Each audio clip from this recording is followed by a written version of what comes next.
All right, welcome again to episode 3 of Beyond the Basics Magic Strategy. Today we're talking about control, and today we have a classic deck from Legacy, Stasis. Yep. Okay, so as the name implies, it's based off of the first card, and I want to talk about Stasis. The entire deck is based around this card, and we're just manipulating that in our favor. Okay, one colorless, one blue. It's an enchantment. Players do not get an untap phase during your upkeep. Pay one blue or destroy Stasis. So, both of you, skip your untap step. So, after you play that, you're not going to untap those two land. So how do you manipulate that in your favor? Well, it mainly uses a lot of common cards. The first one is Boomerang. So after you play the card, it might take you 1 or 2 turns to get the land back, depending upon how you manipulate your land base. But what happens is, as you don't get an untap step, when it's your opponent's turn, you play Boomerang on Stasis and return it to your hand.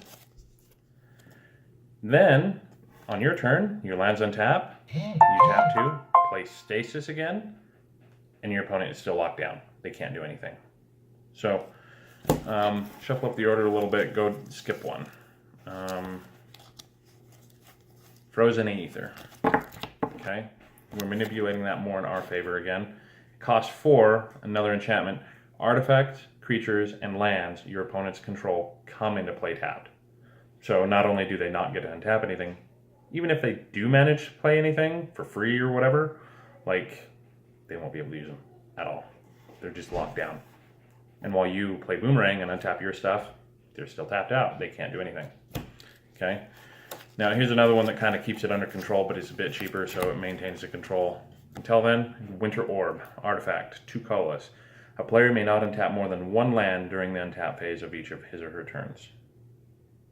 So that holds it off until you get Stasis out and you can do stuff. So kind of stall until you get what you need. Now, you ask yourself, how do you get this combo out? Because, I mean, it's a 1-of card and you have a couple other stallers. You're going to draw cards. Howling Mine. Each player draws an additional card during their draw phase. So you're both going to be rocking it. Once you get them out, I mean, you can play stuff. Your opponent just can't.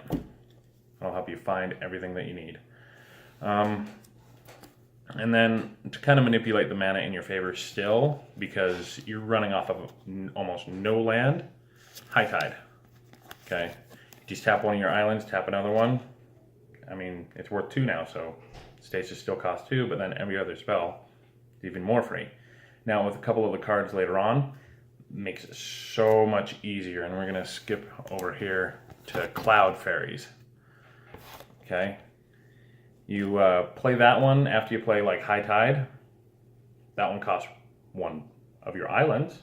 It's worth 2 mana. So, but when it comes into play, untap 2 lands. So basically, you just netted mana. There's a couple other ones like Rewind and some other free ones, but you can really net mana using those. So, being as you got these cards coming out, you're controlling the field. I mean, you got Cloud Fairies doing 1 damage, but that's not your win condition. Your win condition is Black Vice, okay? So it's worded funny on this version. Look it up in Oracle, it makes a lot more sense. 1 colorless, artifact. If an opponent has more than 4 cards in hand during his or her upkeep, Black Vice does 1 damage to opponent for each card in excess of 4. Now the cool thing about this is, when you get multiple Howling Mines out, they're not only drawing 1 card per turn, they're drawing 2, or if you have 2 Howling Mines, 3 cards a turn. And so once they cap out their hand at 7, they're getting up 8 or 9, and so they're taking 5 damage a turn just from the Black Vice once you get more Howling Mines out. I mean, it just keeps going. And the whole time you're able to drop more control into the field, and your opponent just can't do anything. And that's the entire point of control, is staying in control of the field. There's multiple ways to control it.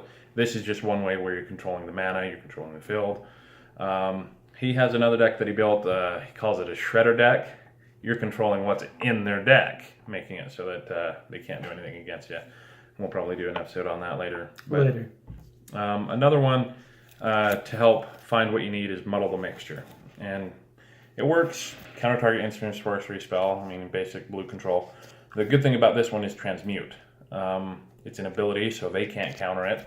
But you're going to use that to find your stasis or find a boomerang in case you're running out and you need to keep it going. Or you can search for a Howling Mine, Winter's Orb to stall if you want a little bit more. But I mean, point is that one you can search. You can even search for the Cloud Fairies, thinking about it. So you high tide a bunch, get a Cloud Fairy, and boom, you've done that.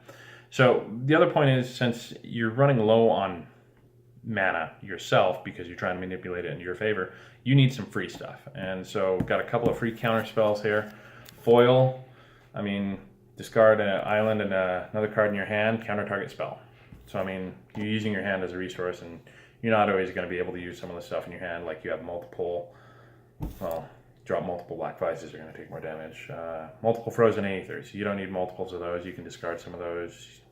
Once you have Frozen Aether out, you don't need Winter Orb, so you can get rid of that one. So just free. And then Mental Misstep, Phyrexian mana, yeah, you take some damage, but in control, you're not too worried about that. And then there's a couple of other alternatives that kind of help it in your favor. This one's another good one that works like Muddle the Mixture. Merchant Scroll, search your library for an instant card. Put it in your hand. I mean, it's awesome. It's good luck finding one though, at a decent price. Once you have that, I mean, you got basic stuff like Preordain, where you can manipulate your deck. Brainstorm.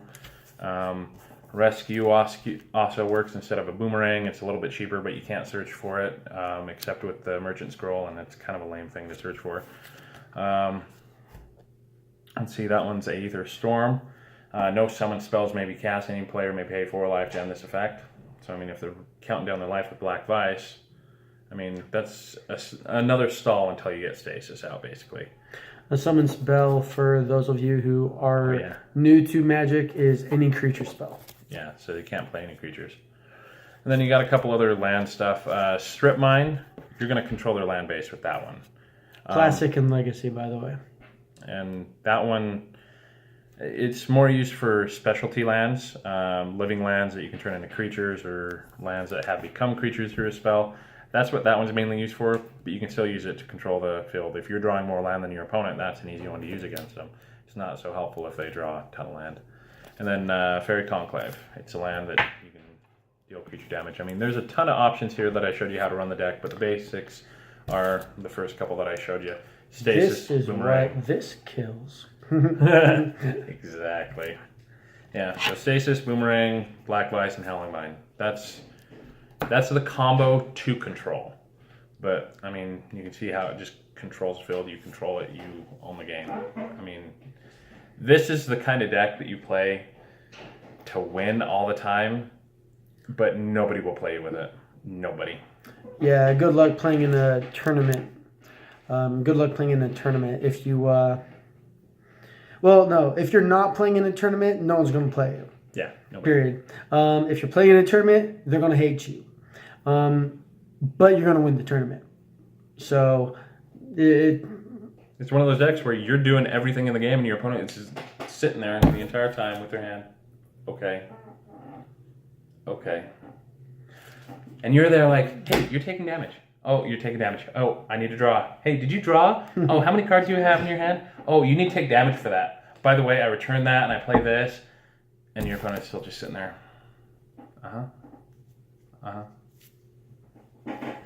Now, again, this is a Legacy deck, and this is a great example of a control deck. There's obviously in Standard and in Modern, which a lot more newer folks, a lot of people play more regularly these days.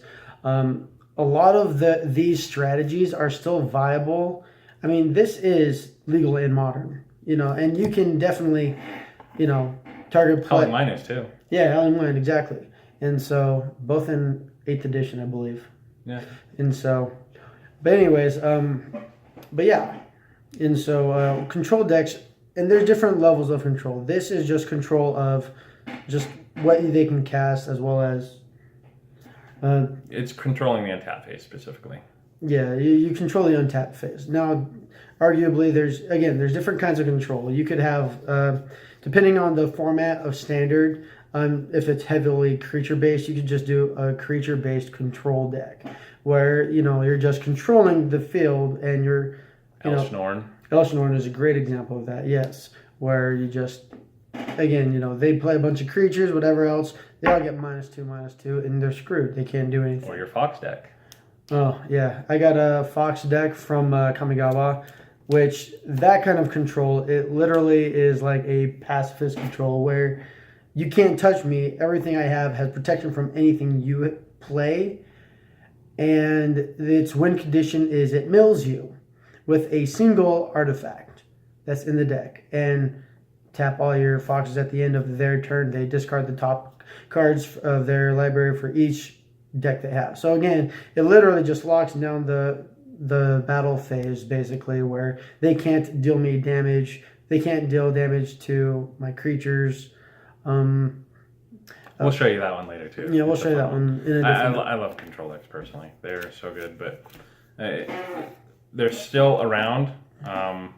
There's a couple like Stasis, but they don't have Stasis in it, obviously, in Modern. But it's not a format that they're not pushing, because in tournaments you only have like an hour per match, and so if you're stalling the entire time and you haven't even got through one part of it, I mean, it's going to end up in a draw, and then you're not going to get very far in the tournament anyways. So. Yeah, so they're trying to get away from the stall decks like this one, where, yeah, you're going to win, but after 2 hours of playing, no one's going to play. And it's only fun for one person. So what's the point in the game if it's only fun for one person? That's one thing that I learned when I was a lot younger, playing with other guys.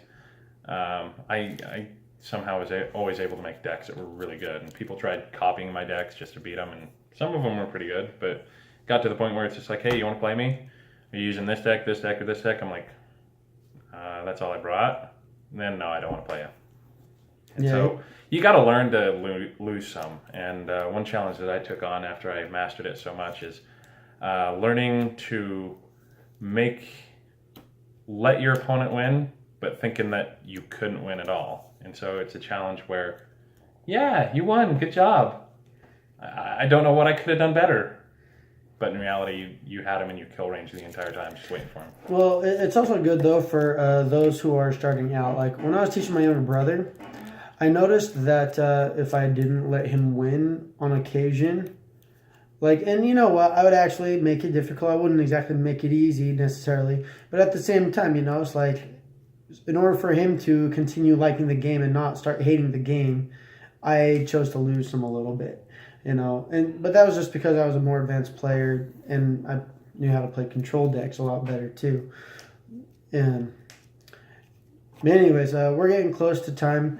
Again, we think some comments about what decks, if you heard any that you want to see from us. That way, we can pull those up and show you a lot sooner, and then we can talk more specifics. Because feedback is awesome, because we get to show you all the fun we have. And I believe that the recording equipment we're using, which is my smartphone, is a lot better than his tablet, which we were using the last couple of films. Shut up. But no, you could actually read this somewhat. Somewhat. Anyways, all I have to do is adjust it a little bit. Whatever. You get the idea. Anyways, give us a thumbs up, thumbs down, comments. Tell us what you think. If you'd like us to review a deck, we'll actually we'll review it, and we'll actually show you the gameplay, how the win conditions are, and go from there. We could probably pull up some decks from online if you have any standard decks that you'd want us to review, or any tournaments that you see. We could probably look those up and go over them as well and give you our feedback. But time's up, and we'll see you on another episode of Magic Strategy. Yes, our show, Magic Strategy. Yeah. All right. It's fun. Bye.